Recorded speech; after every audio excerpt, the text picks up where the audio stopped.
Today we got a Volkswagen Jetta. Customer complains of a check engine light and it's running rough. Driving it into the shop, we notice a little bit of a misfire. Check engine light is flashing. First thing we do, we're going to do a visual inspection. Take a look at coils, ignition coils, and right away just opening up the hood, you can hear tick, tick, tick, tick, tick, tick. A bit of a spark going on and arcing going on. You can see down here on cylinder 4, got some pretty good lightning show going on. So what we're going to do is we're going to shut it off. We're going to check and make sure that those spark plug wires are seated all the way on the spark plug.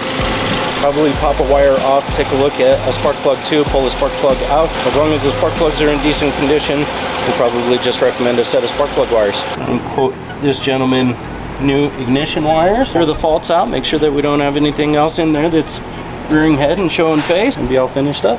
Ride the lightning. Ride the lightning. Ride the lightning.